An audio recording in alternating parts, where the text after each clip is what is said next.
آنکھیں کھول کے اگر ماحول اور سماج کا مشاہدہ کریں، ہمارے سامنے ایسے کتنے واقعات ہوتے ہیں۔ مسئلہ یہ کہ ہم نگاہ عبرت سے نہیں دیکھتے اور ان واقعات سے سبق حاصل نہیں کرتے۔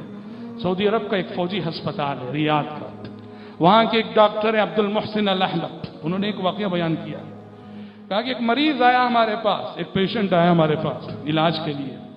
مسئلہ یہ تھا کہ دل کے وال بلاک تھے اس کے، کہا کہ میں نے اس کا علاج کیا، آپریشن کیا، کہا کہ آپریشن پر اتنا سکسس نہیں ہوا، آپریشن کے باوجود اس کی حالت نازک بنی رہی۔ ہوا یہ کہ ابھی ہم دل کے اس مسئلے سے پوری طرح نمٹے نہیں کہ اس کا جو کلیجہ تھا، کلیجے میں ورم پیدا ہو گیا، دکھ پر دنبل، مصیبت پر مصیبت، اور ابھی اس سے ہم نمٹے نہیں۔ تیسرا مسئلہ پیدا ہو گیا، اس کی کڈنی فیل ہو گئی، اور ابھی اس مسئلے سے نمٹے نہیں۔ چوتھی مشکل دریافت ہوئی، اس کے معدے میں بہت بڑا پھوڑا نکل آیا۔ کہہ رہے حیران تھے ہم لوگ، آیا ہے ایک مسئلے کے لیے اور علاج جیسے جیسے چل رہا ہے ایک ایک نیا پرابلم سامنے آ رہا ہے۔ کہتے ہیں ہم حیران تھے کہ کیا ہو رہا ہے۔ اس کو ہوش آئی، آنکھ کھول کے اس نے مجھ سے کہا، ایک فون نمبر نکالا، کہا کہ ذرا اس کو فون کیجئے، فوراً بلائیے، اس کو فون کیجئے، فوراً بلائیے۔ ڈاکٹر عبد المحسن الاحمد کہتے ہیں میں نے اس نمبر پہ کال لگائی، میں نے کہا کہ بھائی آپ کون ہیں؟ یہاں ہسپتال میں ایک مریض ہے جس کا نام یہ ہے اور اس کی یہ صورتحال ہے، اور اس نے آپ یہ نمبر دیا، کہا کہ آپ سے بات کریں، وہ آپ کو بلا رہا ہے۔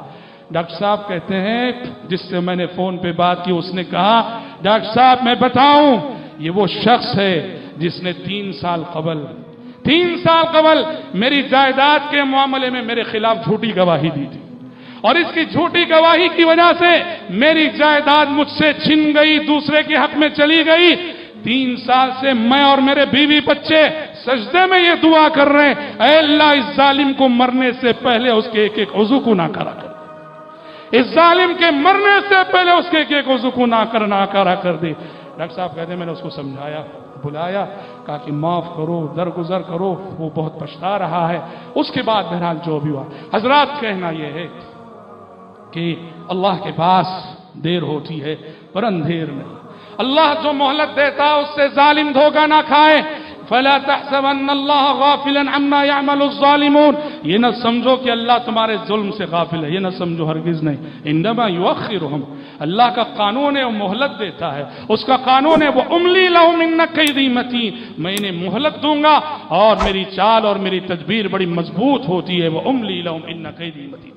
حضرات زندگی میں ظلم سے بچو، ہر چھوٹے بڑے ظلم سے بچو، ناحق کسی کی جان پہ حملہ نہ کرو، ناحق کسی کو ایک تھپڑ نہ مارو، ناحق کسی کی عزت و آبرو کو پامال نہ کرو، ناحق کسی کی تحقیر اور تذلیل نہ کرو، ناحق کسی جائیداد پہ قبضہ نہ کرو، ناحق کسی کا مال اپنے پاس روکے نہ رکھو۔ یاد رکھو ظلم دنیا میں بھی ذلیل کرے گا اور آخرت میں بھی ذلیل کرے گا۔ سبسکرائب کیجئے ہمارے چینل اور دبائیے بیل کا آئیکن تاکہ آپ کو ریگولر نوٹیفیکیشن اپڈیٹس مل سکے۔